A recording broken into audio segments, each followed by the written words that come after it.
اللہ اکبر اللہ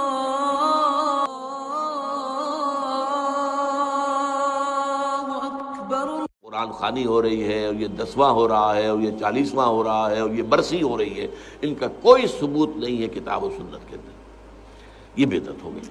تو اسی طریقے سے بدعات ہیں۔ البتہ یہ ہے اب اسی طریقے سے ہمارے ہاں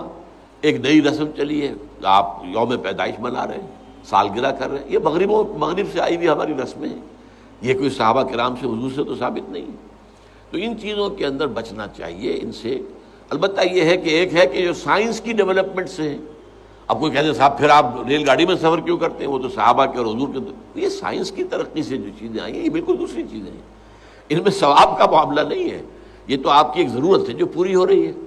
وہ آپ ہوائی جہاز میں سفر کریں، ٹرین میں سفر کریں، کار میں سفر کریں، یہ جدید ترقیات ہیں، ان سے فائدہ اٹھانا ہے اور ان کو استعمال کرنا ہے، تو یہ اور بات ہے۔ لیکن دین میں کوئی نئی چیز جو حضور اور صحابہ سے ثابت نہ ہو اور اس کو آپ حصول ثواب کی نیت سے کریں، وہ بدعت ہے۔ اب جیسے مثلاً حضرت عمر رضی اللہ تعالیٰ عنہ نے اپنے قدم کو بدعت قرار دیا۔ آپ کو معلوم ہے کہ حضور کے زمانے میں تراویح کی نماز کا کوئی رواج نہیں تھا، حضرت ابوبکر کے دور میں بھی نہیں تھا، بلکہ یہ تھا کہ رات کو نماز نوافل ادا کرو اپنے اپنے طور پر، قیام اللیل اپنے اپنے طور پر۔ تو اس حوالے سے تراویح کی نماز کا جو ہے باجماعت یہ حضرت عمر نے کیا رضی اللہ تعالیٰ عنہ،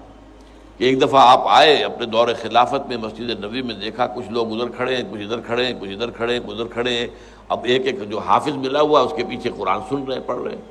تو آپ نے کہا کیا یہ اچھا ہو ان سب کو ایک امام کے پیچھے جمع کر دیا جائے؟ اچھا کوئی اول شب میں پڑھ رہے ہیں، کوئی دیر میں پڑھ رہے ہیں، حضور نے 3 دفعہ جماعت کرائی اس رمضان کی رات میں، تو وہ تہجد کے وقت کرائی ہے،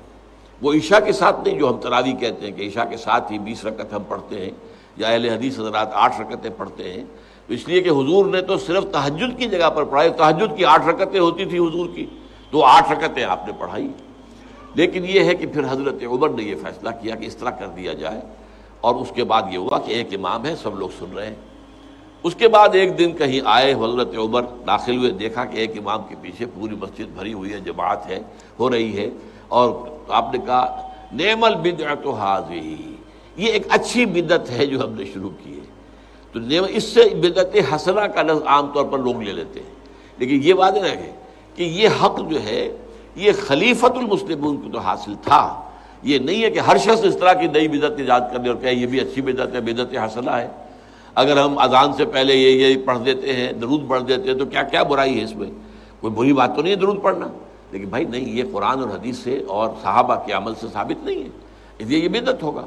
اس لیے جو چیز جو ہے اس طرح کی، لیکن حضرت عمر رضی اللہ تعالیٰ عنہ یا کسی اور خلیفہ راشد کا کوئی فیصلہ ہو اور وہ گویا کہ پرانے طریقے میں کسی چیز کا اضافہ ہو رہا ہو، تو وہ ایک علیحدہ بات ہے۔ لیکن ان کے بعد کیونکہ اس میں یہ ما انا علیہ و اصحابی، تو اصحاب حضرت عمر اصحاب میں سے ہیں، اور اصحاب ہی نہیں بلکہ آپ جو ہیں خلفائے اربعہ میں سے ہیں،